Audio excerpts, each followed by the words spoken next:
Tom Campbell here.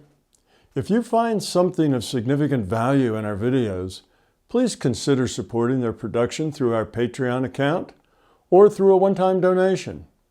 The links are in the description below. Thank you and enjoy the video.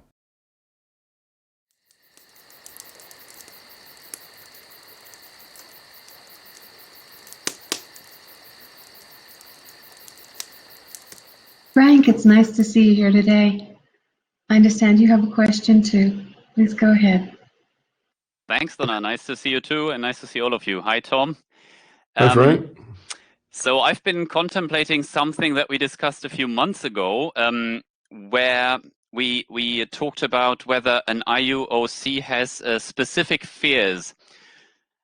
And I said, does that really make sense at the IUOC level, specific fears? And you then said, no, they're only expressed at the level of the avatar in a concrete game situation within the VR. And I found that logical.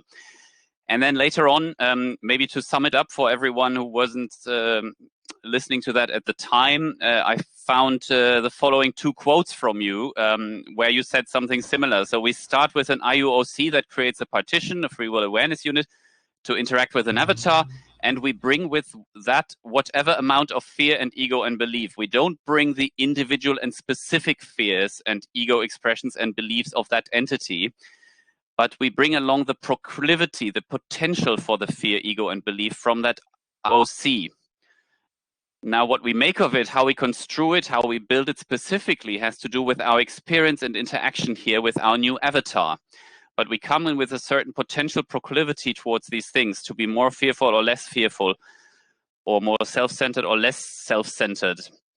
But then how we individually express that with our avatar or through our avatar depends on the avatar and the avatar situation and all sorts of other things. And another quote, you said, specific ego issues and specific fears belong to the experience packet that generated them and thus disappear when one leaves that experience packet. However, one's consciousness quality is more or less continuous from one experience packet to the next.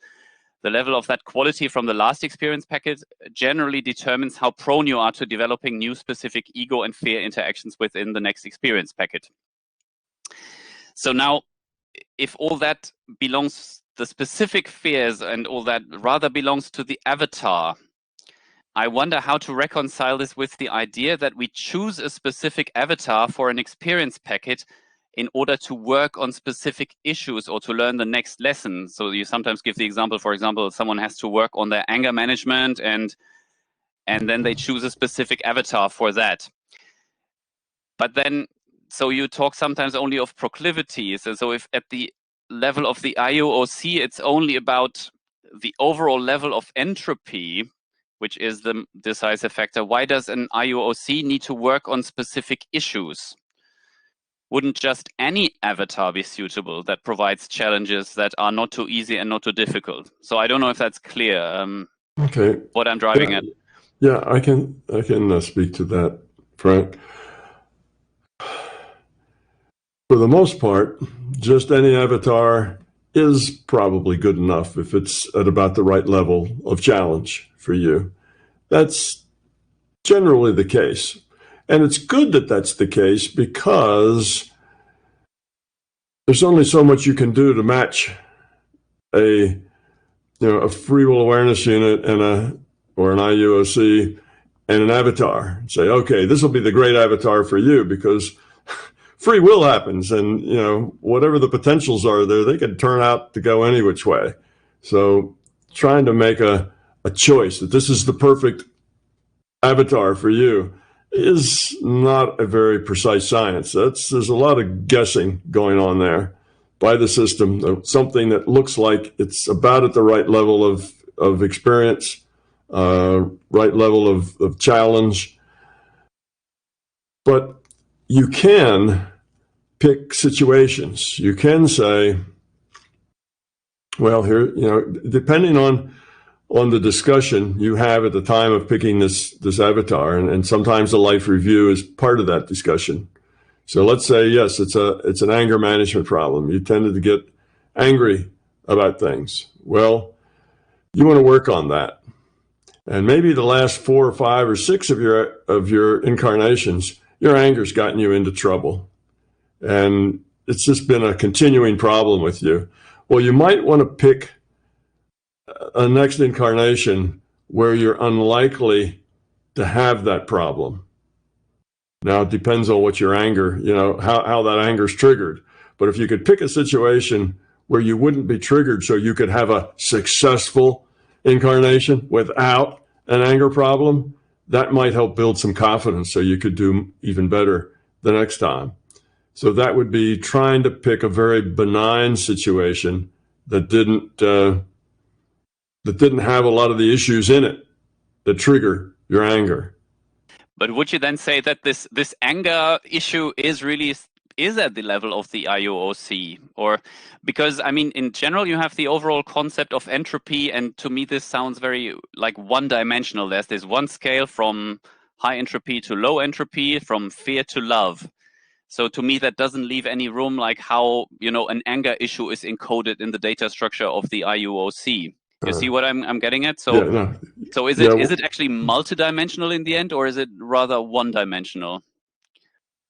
Well, the IUOC is the holder of all of the experience. Okay, it's the summary of all the incarnations it has ever experienced, that this consciousness, this IUOC, has ever experienced. So it looks at all of those, and when it looks at all of those, it can see trends and problems and issues.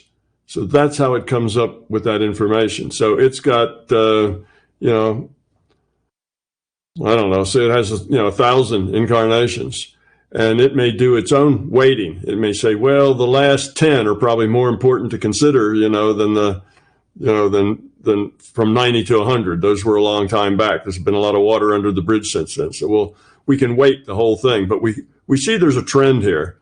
I keep getting into the same trouble in all my incarnations. I can see I keep getting into that same sort of trouble. And from that analysis, then it can decide that certain incarnation might be more beneficial to it than some other. We like to avoid a downward spiral that just keeps getting worse and worse and worse. So let's say you had somebody who 2 or 3 incarnations in a row did some really horrible stuff. Well, you may want to then put them in a situation where horrible stuff is just hard to do. You don't put them in a position where it's likely that they will ever have power to do horrible stuff. It's something like that. So now you give them a couple of incarnations where they don't do horrible things. Well, that'll help build up a little, confidence that they can do better, that they can succeed. And then very, very slowly you'd let them be in a situation, so they may have very limited incarnations for a while. Maybe they're born, into a very poor region of the world that's entirely agricultural, lives in the mountains, and they herd sheep. And that's all they do. Well, it's hard to really be a destructive force, from that viewpoint. You may be a terror in your family or maybe in your village, but you're limited in the amount of damage you can do. So that may be helpful. So there are things that you can do to make it work better for you each time. But every time you pick one, you have to take whatever comes, because you don't know exactly all the potentials you got there and which ones are going to happen and which ones the environment are going to select to amplify, and which ones the environment are going to tamp down and not amplify or amplify negatively, you might say. You don't know any of that ahead of time. All that happens as it happens. So because there's so much uncertainty, what you said at first is, almost every incarnation is almost as good as any other because there's so much uncertainty in it. But for special cases, not a lot of the time, but sometimes you can pick situations that would seem to give you a higher probability of success or a lower probability of failure. And if you felt like, sometimes you will have the person who does the life review and they are not very grown up yet, but they're very hard over and convinced that if they had just been born with more resources, they wouldn't have made any of those mistakes. That the whole problem wasn't them, wasn't their low quality of consciousness at all. It was the fact that they were born dirt poor in this rough area. And that was why they didn't succeed. And that's why they haven't succeeded. They can always blame it on some other situation. Well, a person like that, if they are very hard over on that to where now their attitude is getting in the way of their growth, the system may indeed put them in a family where they have more money than they can spend and see what happens. And of course, most of the time they bomb out just like they did before, because it didn't have anything to do with being poor. It had to do with making poor choices. If I may add one last thought to that. So, I mean, even if you say that the analysis of the problem is looking at the last, let's say, 10 incarnations, and then looking at what the avatar or what the entity did with the avatars, still the issue that led to always running into the same problem must somehow be in the personality structure of the IUOC. So there must be something in it, right? It's maybe just difficult to point down it.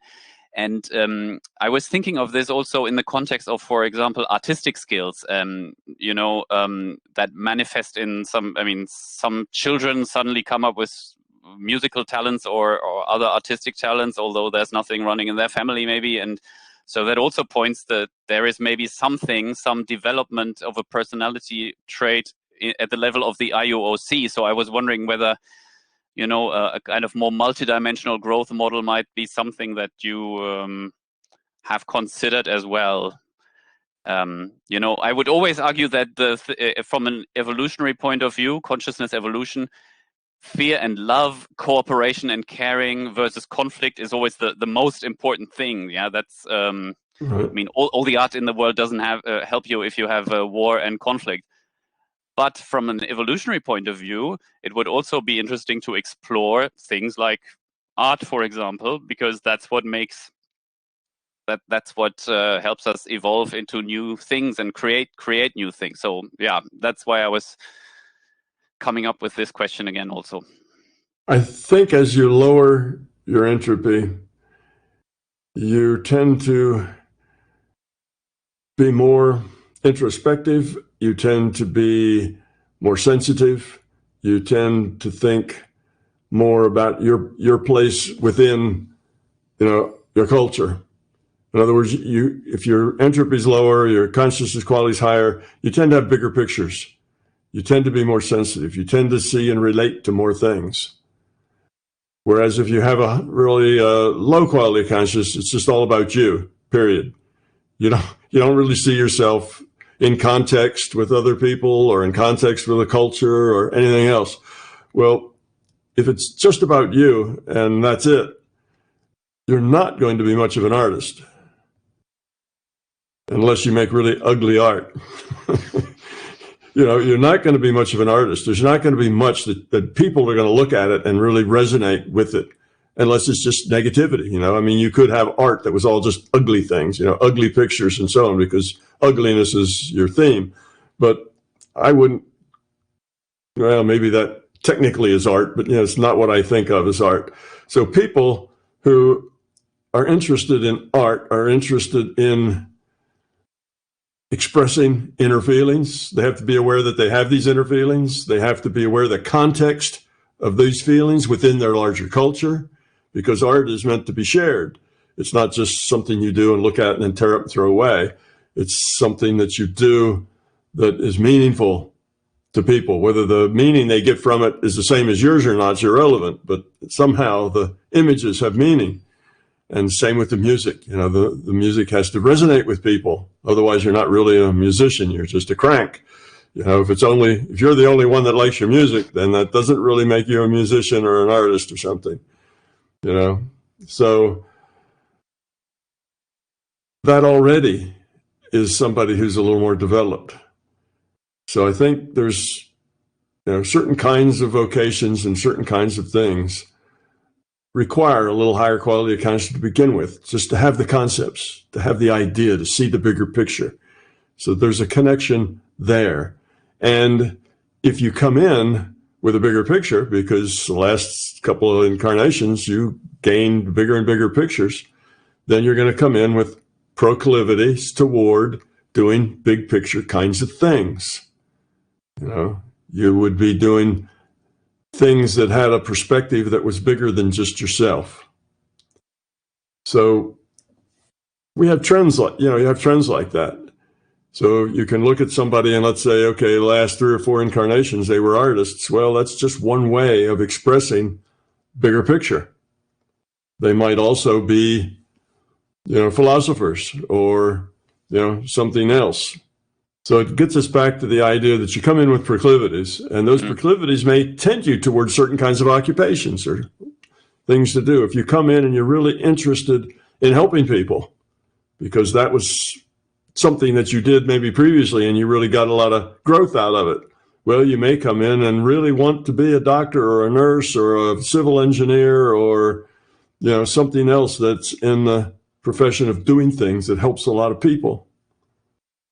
That just may be the way you look at things, and having a profession of driving a beer truck may not appeal to you because it's kind of insular. It's just about you and helping keeping the world in beer.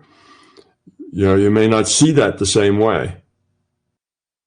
Not to put down people who drive beer trucks, but it just depends on how you come in and what you're connected to as to what feels good to you. And if driving that beer truck feels like a good thing to do, it resonates with you, then that's what you should be doing. And there's growth there. Anything you do is worth doing well.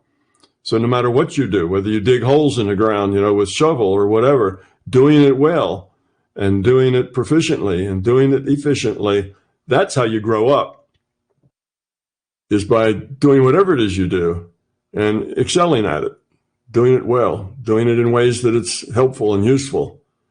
So it's not that there's some professions that have no value in them. Every profession has value in it.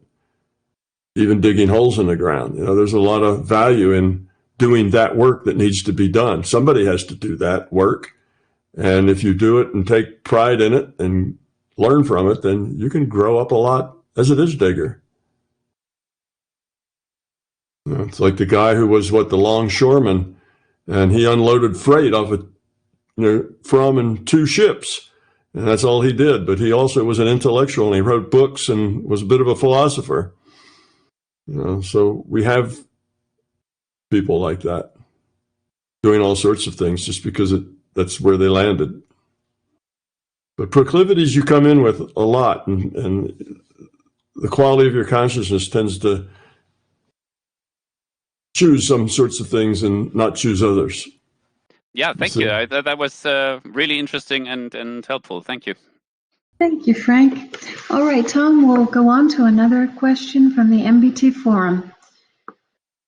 This is from Arthur in Brazil.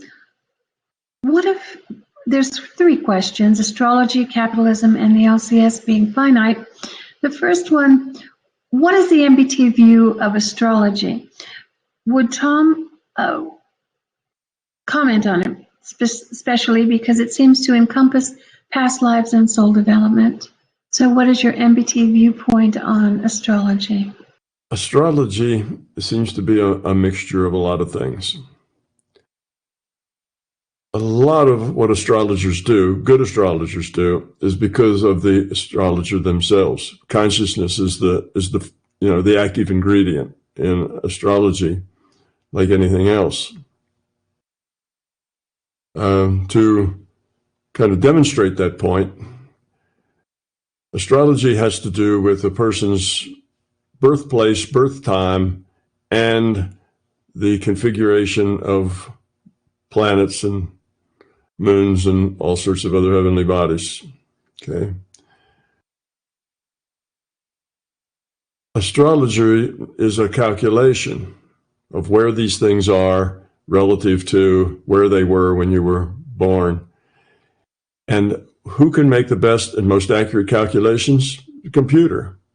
So astrologers have written computer programs that follow all the rules of astrology as they've been taught, and all of it can be written down as algorithms, and the computers can compute the locations of the heavenly bodies, to 16 decimal places, much faster and more accurately than any human could deal with them. Therefore, if that's all there were to it, was birth time, birthplace, and heavenly bodies, computers would be the best of all. They would do better than any other astrologers. Computers would be the really good astrologers would be the really good computers. But we find that's not the case. We find that the horoscopes done by computers are so-so. They're okay. People like them. They become published in the daily paper because they're really inexpensive. You don't have to pay the computer very much, to spit those out every day. So they're popular, but the really good astrologers seem to be able to do much more than that. They can do things that are quite amazing. I had an astrologer do a swap with me. I had access to a computer, and they wanted to see their biorhythms for the next 20 years or something, and that was easy for me. I could write that program, in 10 minutes, run it on a computer, and give them a 2-inch thick piece of printout, and I was done. And they were an astrologer, so they were going to do a reading, their astrology workup for me, do a horoscope for me. And we made the swap, and I got the better deal because she gave me, it was a lady, she gave me a horoscope and predicted things and told me about my life and made predictions 4, 5, 10 years in the future and so on. And it was accurate, unbelievably accurate. So I know from personal experience that astrology can be very accurate. So to say, there's nothing to it, doesn't mean anything. Well, I know better. It does. It can be very accurate. But I give the credit of that not to how clever she was about calculating the positions of planets and moons. I give that to her because her intent was focused on getting information from the database about me and about probable futures for me and so on, and she got that information. So I think the active ingredient there wasn't the birth time, birthplace, and heavenly body positions. I think the active ingredient there was primarily the mind of the astrologer, and that the birth time, birthplace, and heavenly bodies was her tools. Those were her tool sets to help her focus her mind on getting the data out of the databases. Okay, now that was kind of what my position was at first,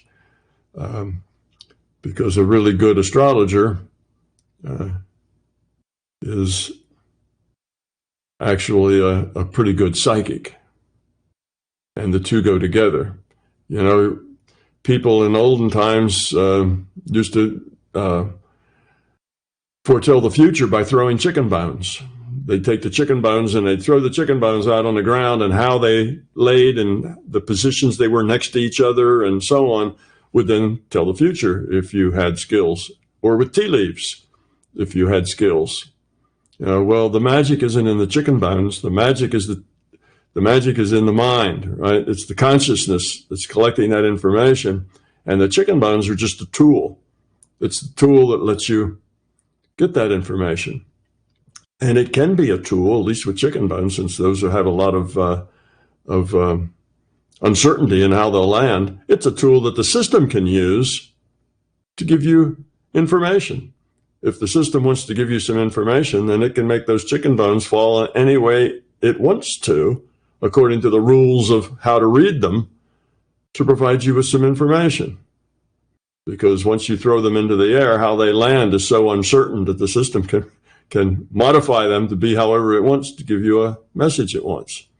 So it works both ways, that the tool allows the practitioner to get that information, and it also allows the system to give information. That becomes, those chicken bones become a communication tool. Okay. So with the astrology is a little different in that, because your birth time, birthplace, and where the locations of all the moons and planets are, it doesn't have so much uncertainty in it. Uncertainty with that is pretty small.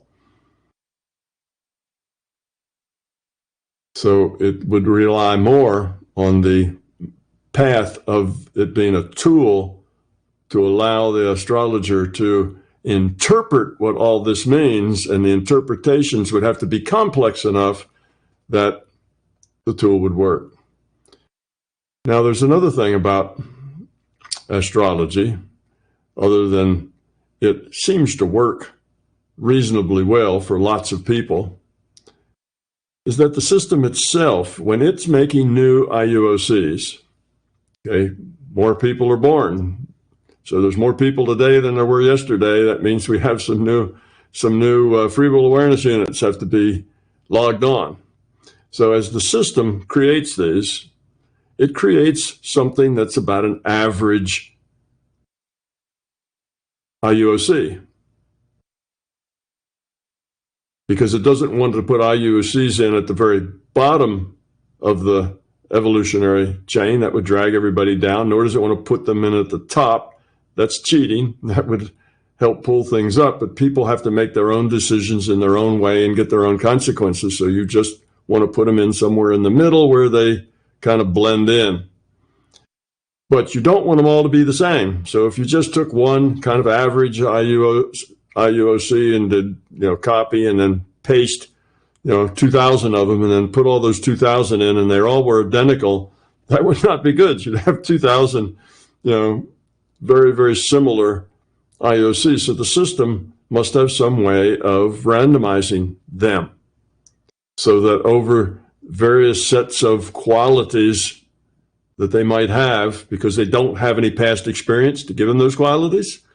So over the qualities they might have, you kind of select some like this, some like that. And so you'd throw out and have diversity, because diversity is a more powerful teacher than sameness. So now how might the system go about gaining that diversity? Well, it could say, well, let's take the time of birth and the place of birth and where the heavenly bodies are, and then we'll have the system, these rules we'll put together, and that will give us kind of characteristics. So the system could use something like that just to add diversity to the newcomers coming in, so they all weren't the same. Or it might say, take the, now I'm drawing a blank on that, but there's other kinds of tests of personality and type of people there are too. Briggs, somebody in Briggs, or Briggs and somebody. Somebody help me here. What's that? Myers-Briggs. There it is, Myers-Briggs. So they might take like I think that breaks into something like 16 different types. So they may take, well, here's 16 different types, and we'll take a random, number generator and pick out types. And then that's what we'll give this new IUOC, and then we'll throw random again, and we'll pick out another type, and that's what we'll give that one. Could do something like that as well. Or it could do both. It could use the first one, the astrology stuff, to do some characteristics, and it could use Myers-Briggs, and sometimes some guy took Myers-Briggs, and instead of the 16, he got 32, because he defined spaces in between the spaces that Myers-Briggs defined. So anyway, the system needs some way of making the new IUOCs vary over the population in a normal way, so you get the same sorts of what we have, so it doesn't stand out. So the system itself is not biasing the results by its choices. So astrology could fit into that picture as one of the ways that the system could do that, or part of the way that the system does that, and could have given that information to people in a meditation state so that people came up with it and you know, found the right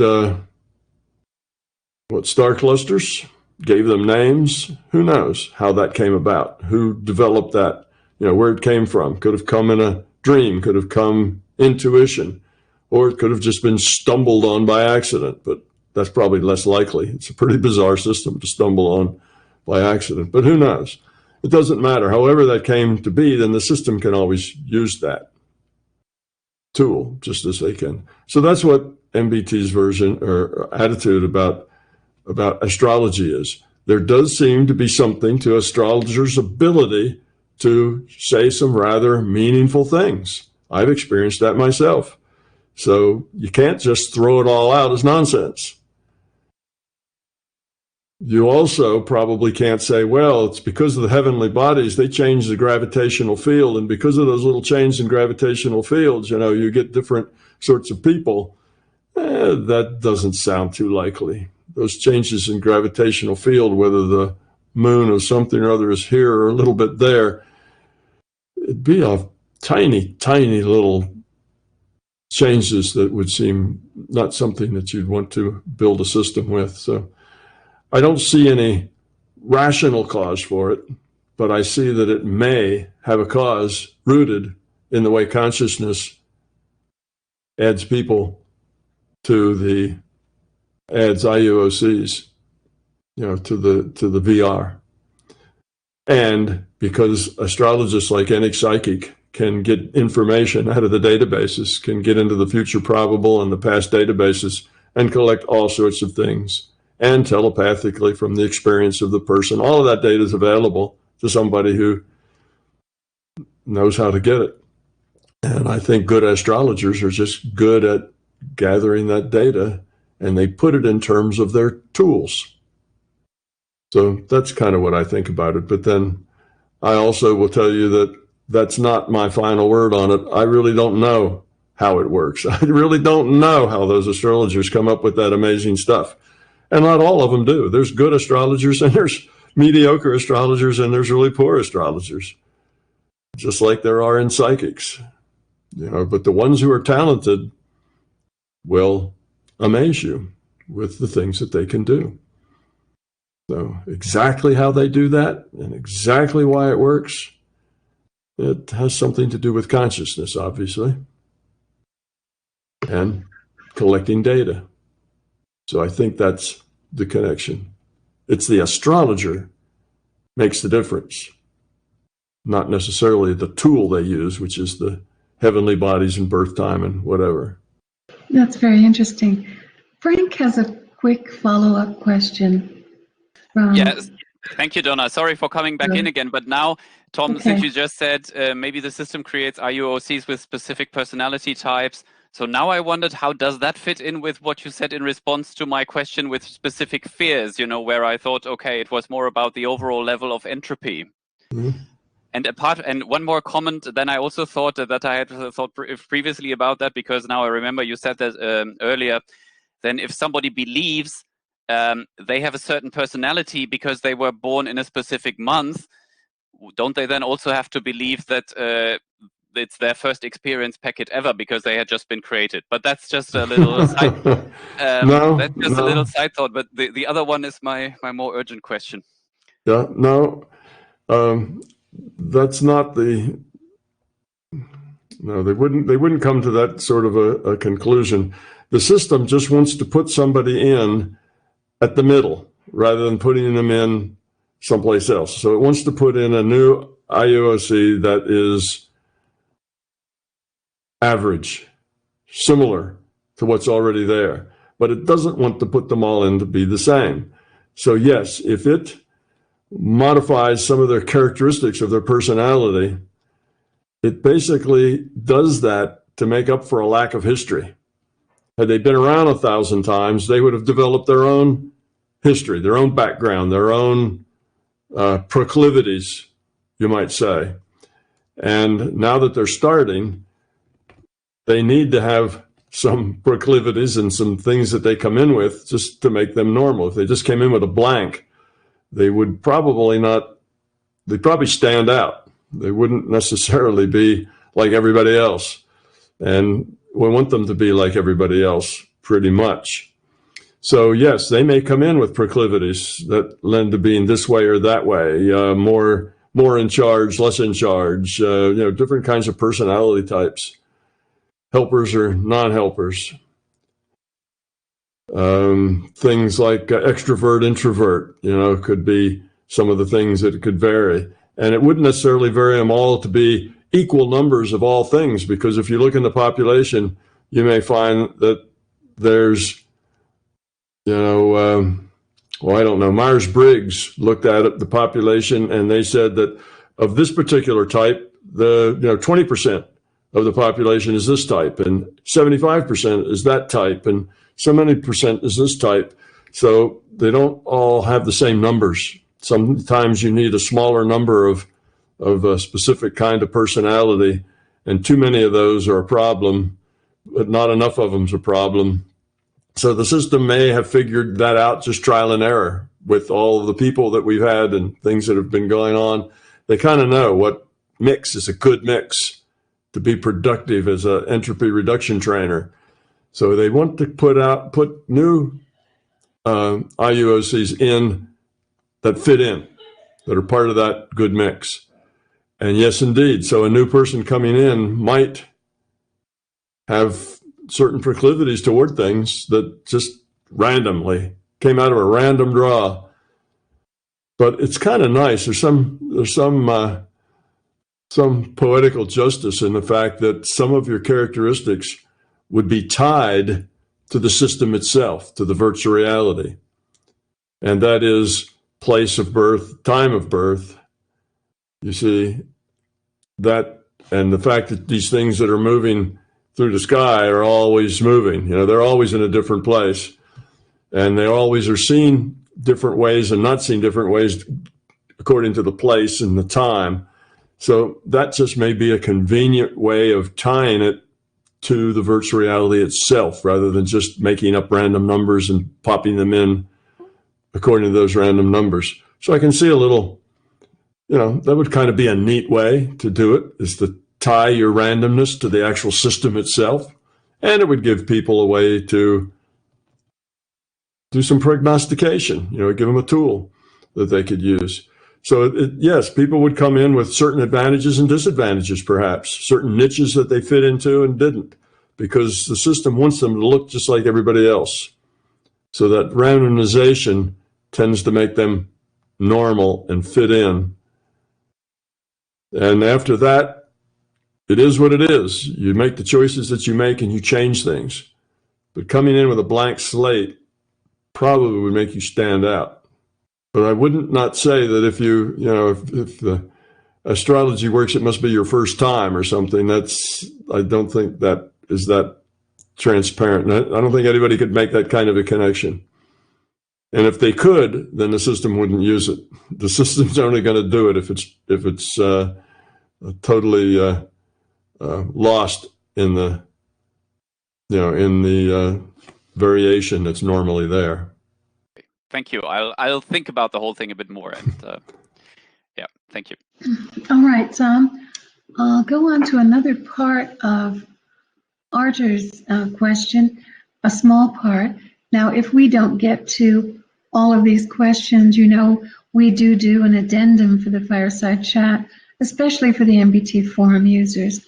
So if your question's not read today, it will be in an addendum to this session. One of the parts that Arthur sent in was, Tom says that the LCS is not perfect and it is finite. I get that it is always evolving, thus it is not perfect, but I can't understand why it is finite. I have had just a lot of people stumble on this finite infinite thing. And I suspect that none of them are statisticians. None of them are mathematics guys or physicists, because infinity can't exist as a real thing. Infinity is a concept. If it were a real thing, it couldn't be infinite. Why couldn't it be infinite? Okay, what is the number infinity? Give me that number. You can always add one to it. Oh, then it wasn't infinity, was it? You see, it can't exist.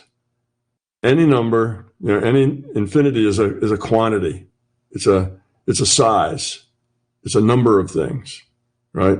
I don't mean a number of things like many things. It is a number. Numbering things, counting goes to infinity. You can't get to the largest possible number because you can always add something to it, and then there's got something larger than that. So it only exists as a concept.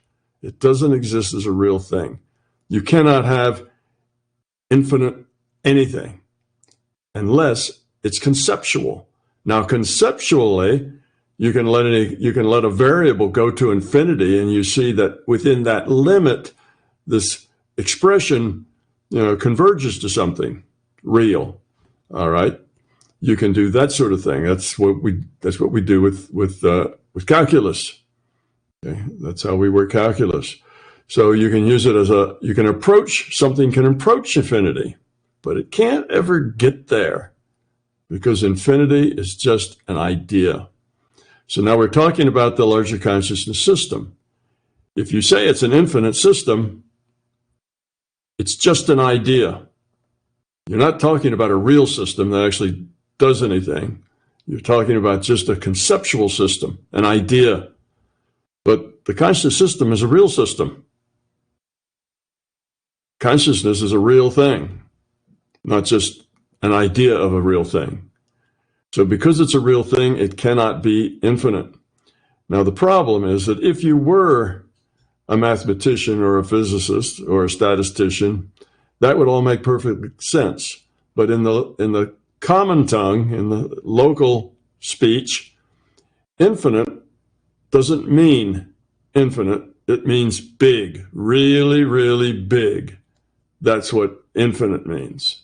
So you'd say, oh, the number of ways to, the number of colors that you could create out of all the colors that could be possibly created is infinite.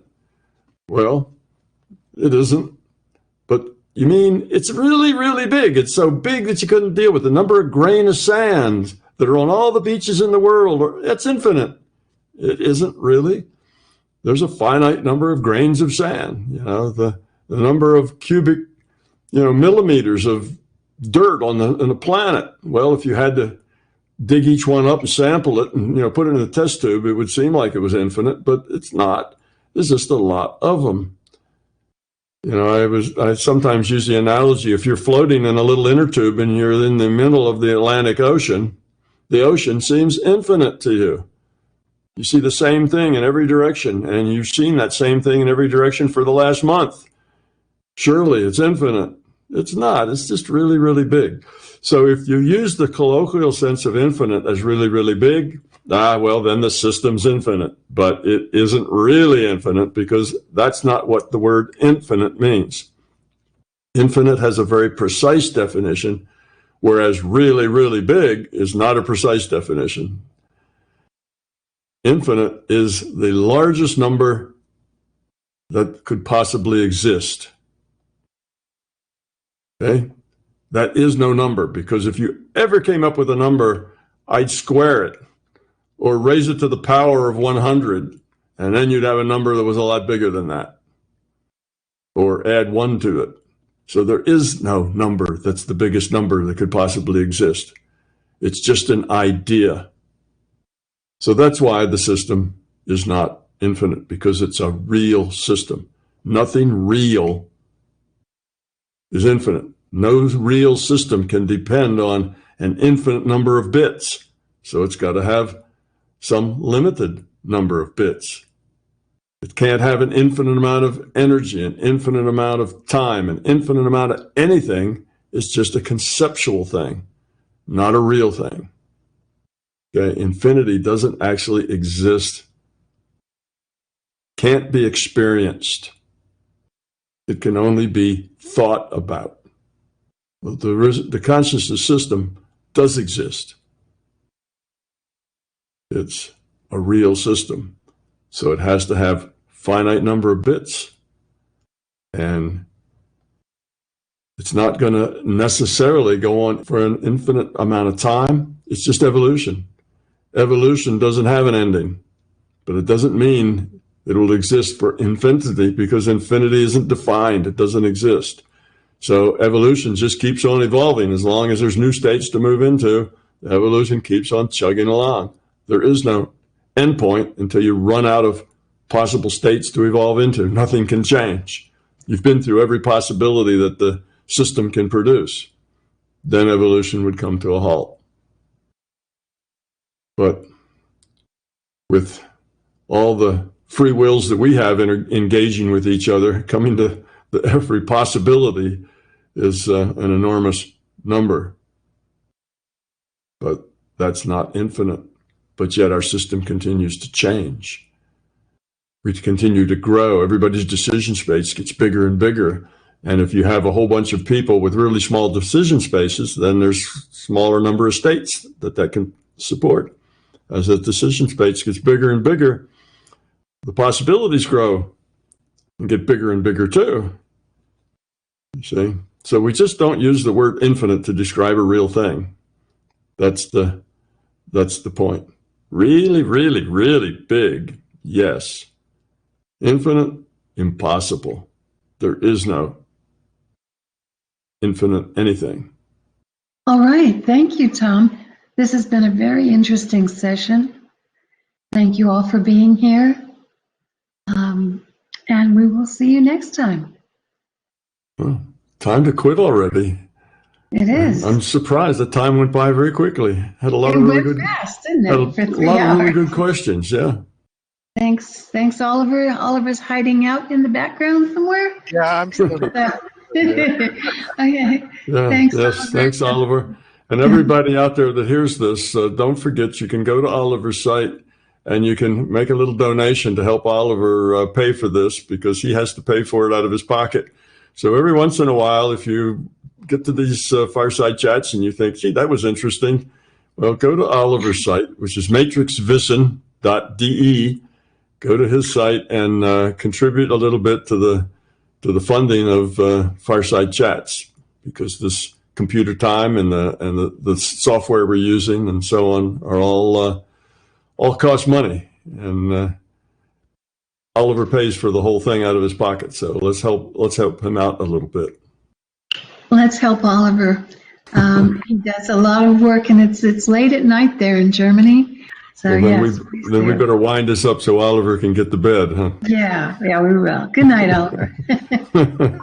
Yeah. Good night, Oliver.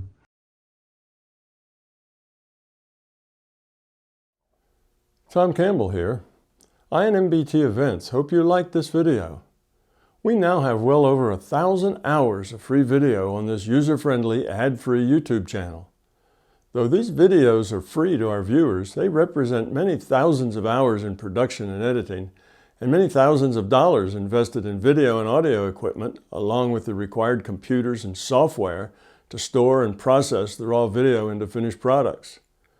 So far, all of this content has been funded directly out of our own pockets. Be assured, we will always continue to do what we can. It's our life, our purpose, a labor of love that we will continue to pursue as best we can. However, those pockets are not as deep as they used to be. Thus, we are now seeking to augment our resources with support from our viewers. If you find something of significant value in our videos, please consider supporting their production through our Patreon account or through a one-time donation. The links are in the description below. Thank you.